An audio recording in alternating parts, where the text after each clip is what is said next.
Muy buen día, estamos con usted de nuevo en Sustentabilidad 360, el podcast en donde la sustentabilidad gira alrededor del ámbito universitario. Y este día tenemos como invitada muy especial a Selene Martínez Guajardo, quien es la directora ejecutiva del Observatorio Ciudadano de Calidad del Aire de Monterrey. Selene, buenos días. Muy buenos días, gracias por la Bienvenida. invitación. Yo encantada de estar aquí en Es este un gusto podcast. tenerte aquí para conversar de todo eso que tú haces tan importante ahí en ese sitio donde estás colaborando. Creo que muchas cosas nos podrás comentar. Sí, gracias. Selene, yo quisiera empezar, platícame de aquella chiquilla que salió de la preparatoria y que de repente decide ir a estudiar en la Facultad de Ciencias Biológicas, algo relacionado con la biología. Sí, bueno, mi corazón siempre ha estado en la biología. De hecho, recuerdo mucho cómo en secundaria yo ya sabía, yo quiero estudiar biología.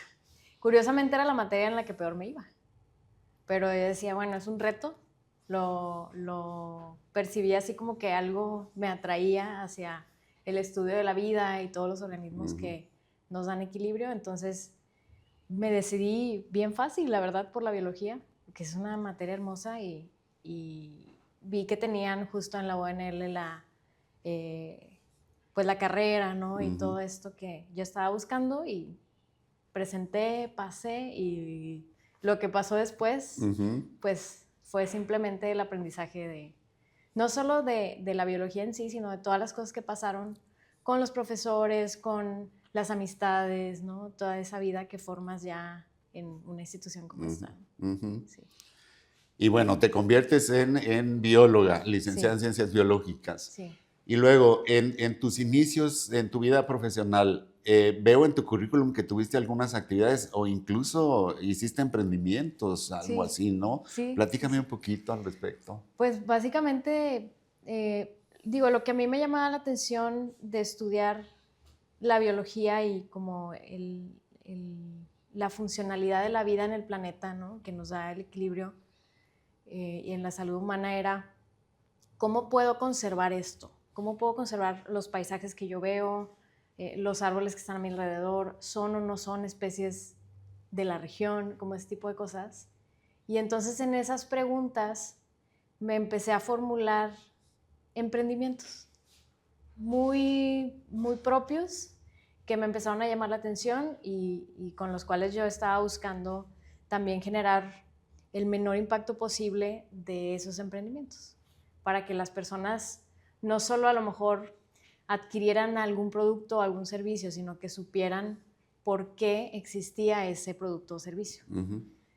Y entonces mi filosofía fue siempre tratar de cuidar el entorno para generar también cierto valor a algo que la gente adquiriera y que supiera que estaba segura esa adquisición, ¿no? Que cuidaba el entorno también con eso. Fueron varios emprendimientos, de hecho, mucho tenía que ver, por ejemplo, con la celulosa, también cuadernos. En ese entonces en el que empecé, también estuve trabajando luego en el tema de residuos en empresas. Luego me fui también a la educación ambiental dentro de áreas naturales protegidas, entonces fui aprendiendo más de todo lo que conlleva cuidar el entorno y realmente tener fundamento científico para hacer las cosas para que tengan realmente un impacto. Y bueno, dentro de todo eso, mucho de lo que aprendí lo fui aplicando luego, porque yo estuve un ratito también en gobierno, un gobierno municipal, entonces también lo fui aplicando en el servicio público, pero me di cuenta de que no era para mí el servicio público, entonces dije, bueno, voy a tratar de hacer cosas con cierta perspectiva y terminé en ONGs y la verdad es que me encantó porque creo que hay mucho que hacer y las ONGs somos una vía que podemos trabajar con todos los sectores y en una infinidad de proyectos y de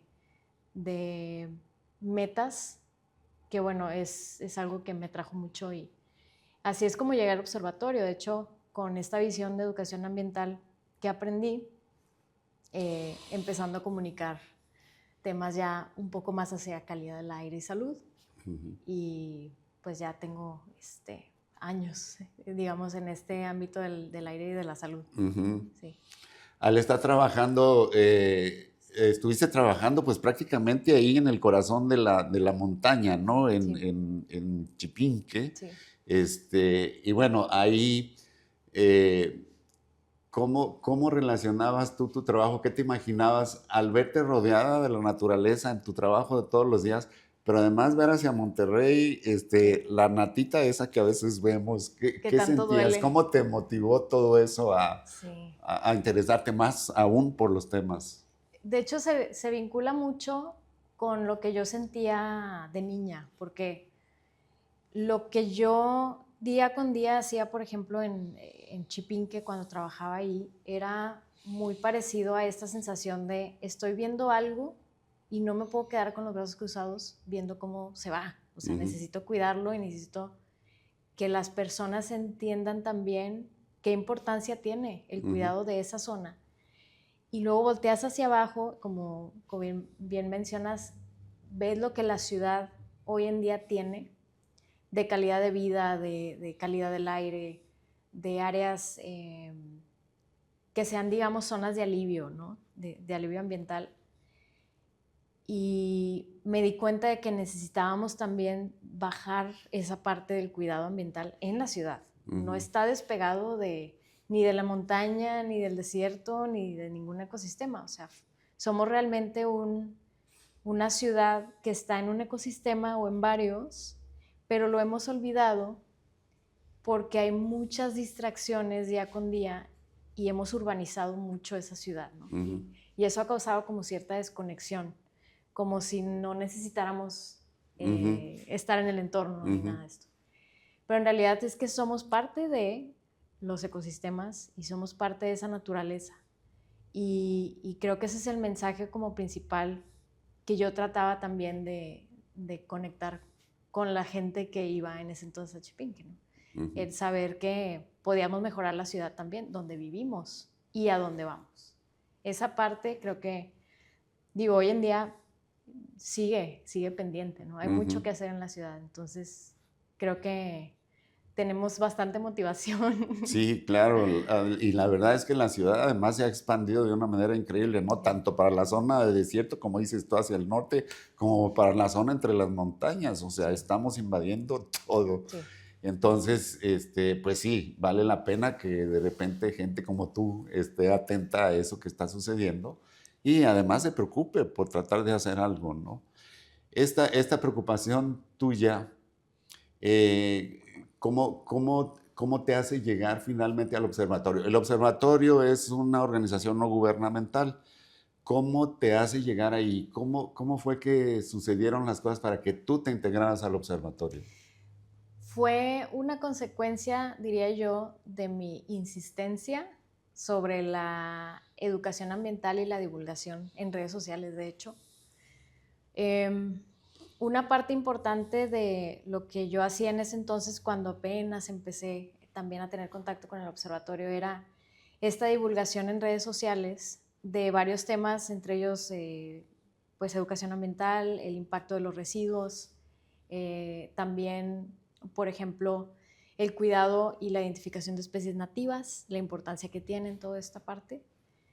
Y entonces, en ese viaje donde yo estaba haciendo contenido para las redes sociales, me empecé a encontrar con gente muy valiosa que estaba en gobiernos, que estaba en organizaciones de la sociedad civil, que inclusive que estaba emprendiendo. Y afortunadamente esa parte de la divulgación me llevó a conocer el observatorio. Y tuve una conversación con varios integrantes del observatorio porque justo ellos en algún momento estaban buscando también darle más fuerza a las redes sociales del observatorio. Empezar a difundir cuál es el impacto real local de la calidad del aire en la salud humana. Entonces, hicimos una serie de videos, toda esta parte, y luego me empecé a involucrar más ya en proyectos específicos del observatorio. Entonces fue un viaje que a mí me interesó mucho y que realmente en ese entonces, a lo mejor me equivoco, pero al menos mi percepción es que no había mucha gente viendo realmente la contaminación atmosférica, identificando que teníamos un problema y hablando en los medios de comunicación, en las redes sociales y demás. Yo dije, aquí hay un área de oportunidad inmensa, ¿no? Y básicamente fue el gancho para mí, la oportunidad de posicionar un tema tan vital, porque realmente respiramos 24/7 y absolutamente todo lo que hacemos tiene un impacto sobre el aire. Entonces, ahí fue donde yo dije, bueno, hay que comunicar más y mejor esta parte de este elemento natural que necesitamos para vivir y que en ese entonces estaba un poquito como apenas empezando a darse, ¿no? Me integró al observatorio y me quedo ahí, básicamente. Me interesó muchísimo el tema y empecé a prepararme más y me quedé, ¿no? Y aquí estoy hoy. Y como directora. Sí, exacto. Además. Sí. El observatorio nació como algo dedicado completamente a tratar las cuestiones del aire, o tuvieron en algún momento otros temas, o se conectan con algunos otros temas teniendo como eje central el aire. Es una buena pregunta. El observatorio como tal es, si vemos así como el documento del acta constitutiva, es Observatorio Ciudadano AC. Ah, ok. Pero el problema del aire era tan importante y no se mencionaba, y había una inquietud entre investigadores, algunos empresarios, médicos, incluso directores de otras ONGs que dijeron, bueno, vamos a unirnos, formamos un grupo robusto de colectivo, digamos, y bueno, pues vamos a hacer una organización formal y todo. Y ya se formalizó en 2017 el observatorio. Pero siempre con esta como meta, este objetivo de coadyuvar a mejorar la calidad del aire. Y obviamente la contaminación atmosférica que tenemos tiene mucha relación con el cambio climático, con las actividades, por ejemplo, dentro de los ecosistemas, ¿verdad? La cobertura vegetal, la biodiversidad, residuos. En realidad todo se conecta y digamos que la contaminación es una consecuencia de lo que hacemos en todos esos lugares. Entonces realmente nos involucramos en mucha parte de todo eso, pero digamos que nuestra misión está específicamente en esa mejora de la calidad del aire en nuestra región. Me parece muy importante lo que mencionas, porque realmente estuvieron yendo entonces con su pensamiento y muy científico, muy profesional, hacia las causas que generan esta contaminación, ¿no? Y el medio como vía simplemente de difusión de estos materiales que finalmente están viniendo de muchos orígenes a integrarse en esta parte del aire. Qué interesante. Y además, pues los fenómenos atmosféricos se suman además, ¿no? A todo este asunto, lo que se genera desde el piso por las actividades antropogénicas y las naturales, más la climatología de la zona, que juega también su papel muy importante, ¿no? Sí, exacto. Y el donde vivimos, que como sabemos, pues es un valle, ¿no? Un vallecito que de repente nos encierra todas las emisiones que generamos. Entonces es una serie de factores que pues hoy en día digamos que nos tienen en esta situación. Pero lo más importante es para nosotros salvaguardar la salud.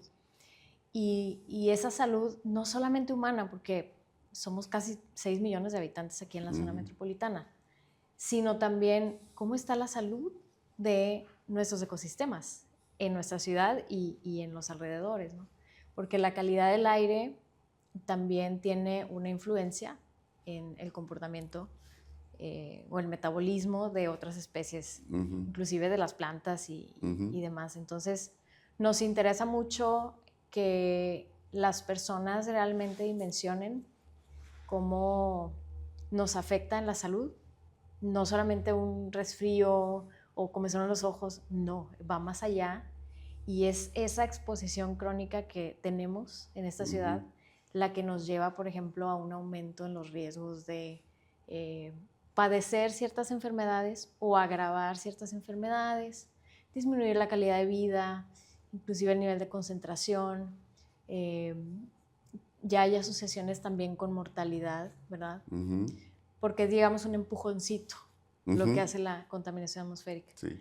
Entonces, esa parte de salud humana, pues nos interesa mucho comunicarla bien y también las soluciones, ¿no? Que tenemos que hacer. Sí. Pues bueno, esto ya es de lo último que ustedes han hecho en los últimos años, que me parece muy importante. Yo quisiera, Selene, que nos platiques un poquito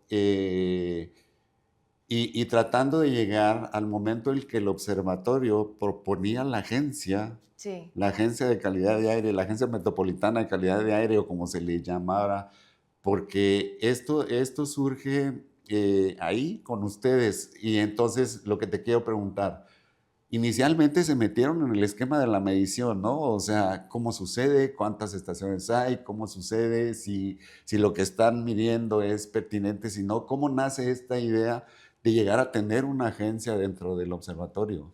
Bueno, siempre estuvimos muy interesados en, como organización, impulsar que hubiera un organismo autónomo en nuestro estado que pudiera gestionar con dientes la contaminación atmosférica. Porque un problema que tenemos, no solo es de Nuevo León, digo, es en todo México, es que las atribuciones o la gestión de la calidad del aire está muy dispersa. Una cosa le corresponde a los municipios, otra cosa al estado, otra cosa a la federación y demás. Entonces, desde hace ya, pues básicamente desde que existimos, estuvimos buscando que pudiéramos tener, no necesariamente nosotros, sino que existiera un organismo que en aquel entonces llamábamos agencia, que pudiera conglomerar a los gobiernos, médicos, cuerpos de especialistas en química atmosférica y demás, sociedad civil, para que ese organismo que se formara local pudiera gestionar, más allá de cualquier interés, el interés principal, la salud pública. Entonces estuvimos empujando ese organismo y fue evolucionando, porque una cosa que pues nos hemos dado cuenta es que falta un poco como esta visión de cuenca atmosférica en nuestra zona metropolitana. ¿Qué quiere decir cuenca atmosférica? Básicamente los límites que tiene nuestro aire, la circulación que tiene nuestro aire, realmente no se queda solo en la zona metropolitana, también viaja hacia una porción del estado de Coahuila. Entonces, lo que producimos aquí se puede quedar aquí, pero también se va transformando y viaja y demás.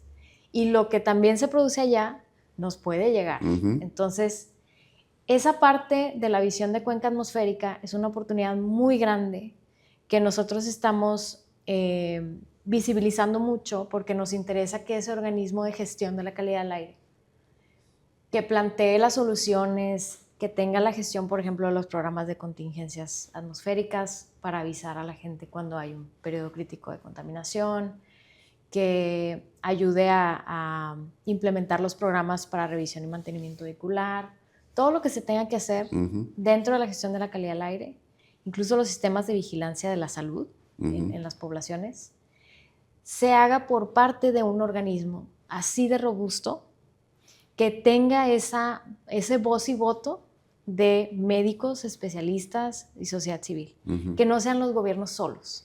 La realidad es que los gobiernos no pueden solos. Entonces, también pues nos interesa mucho esa conformación de ese organismo, y hemos luchado, digamos, por tenerlo, ¿no? Solo que, bueno, hemos integrado esa visión de cuenca atmosférica hoy en día y seguimos en eso. Entonces, es algo que quisiéramos que se conformara, pero que se conforme equilibrado y con una visión científica, ¿no? Cómo la ciencia aterriza en la política pública y ahora sí implementas programas y haces y todo. Pero ese fundamento es muy importante para que las personas que vivimos en esta ciudad realmente confiemos en que se están haciendo las decisiones correctas para mejorar la calidad del aire.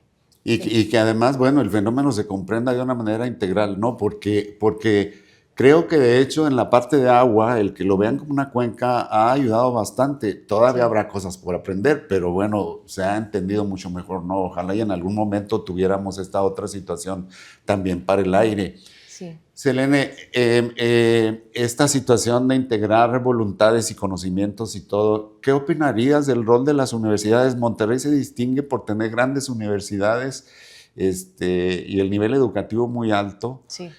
¿Cómo ves tú el rol de las universidades en este asunto? Yo podría decir que son aliados, son nuestros mayores aliados, porque toda generación de conocimiento respecto a la contaminación atmosférica, el cómo cuidar los entornos, el aspecto de salud también, viene de ahí, nace en las universidades. Y en el aspecto local es todavía mucho más importante el involucramiento de las universidades en esa gestión y en la difusión de la información y todo esto. Porque al final esas capacidades es mejor que se queden aquí y se apliquen aquí y seamos nosotros los que conocemos la problemática, los que sabemos comunicarla y los que aplicamos también las soluciones de manera conjunta. Siempre colaboración, ¿verdad? Entre, por ejemplo, sociedad civil, universidades, gobiernos, distintos sectores que, como todos, pues somos fuentes emisoras, ¿no? de esa contaminación. Y creo que ahí está la solución más grande, el cómo podemos trabajar en colaboración para resolver estos temas que son casi que leyes de la naturaleza. O sea, son temas científicos que se tienen que solucionar con fundamentos y con aplicación de,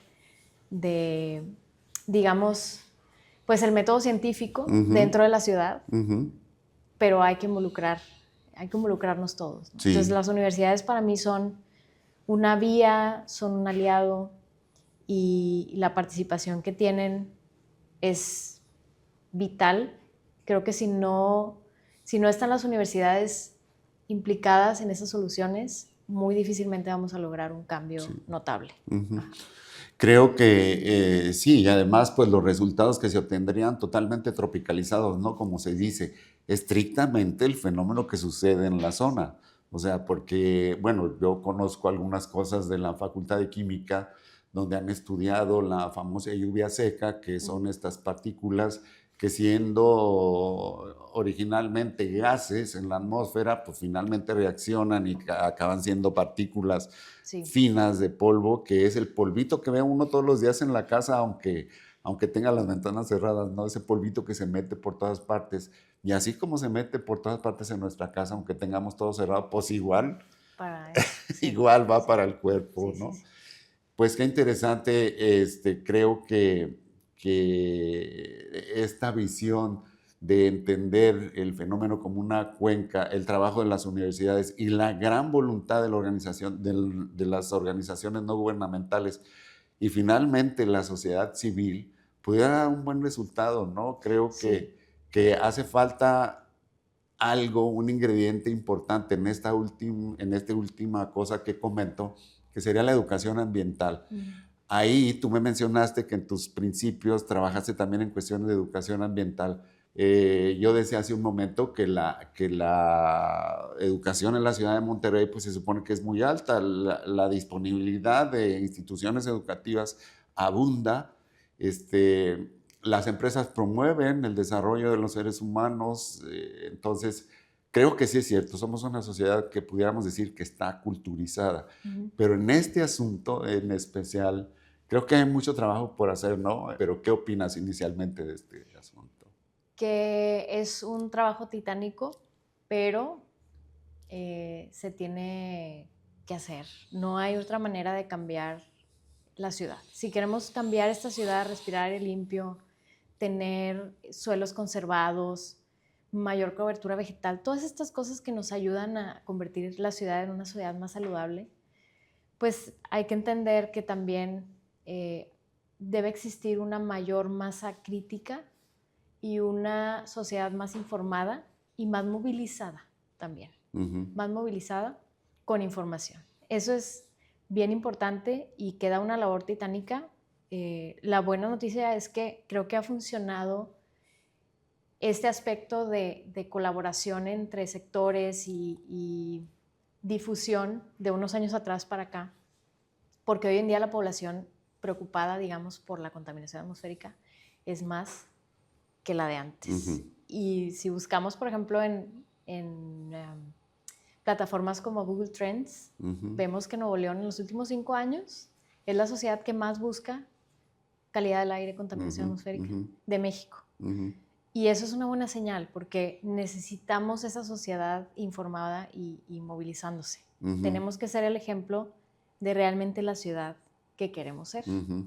Y al final nosotros pues somos los que votamos, los que realizamos las actividades productivas en esta ciudad, estemos donde estemos, Uh-huh. seamos profesores, directores en empresas, servidores públicos, somos personas al final todos detrás de algo, Uh-huh. ¿no? Entonces, esa parte de movilización ciudadana, la coordinación entre todos, eso es lo que falta. Uh-huh. Y pues hay que seguir trabajando para tenerlo. Es la única manera de transformar la ciudad.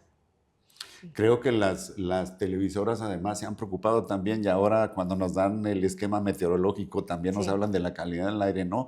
Eso cuando menos ya son pasos porque pues antes no lo hacían. Y Sí. si ahora lo están haciendo quiere decir que ya pues están derramando la información a la población y poco a poco iremos tomando conciencia de este gran problema que tenemos, ¿no? Sí, y que ya esté el tema en la agenda pública como de los principales temas, por ejemplo, en nuestro estado, junto con la movilidad de otros temas, pues es buena señal para nosotros.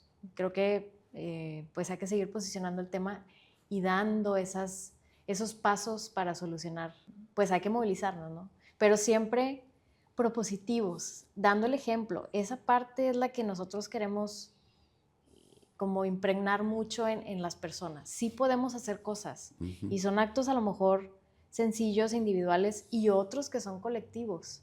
Y ahí es donde también empezamos a impactar en medidas que son más grandes que nosotros, ¿verdad? Muy bien. Sí. Selene, pues se nos agotó el tiempo de este segmento, pero seguimos platicando contigo en un segundo segmento. Gracias.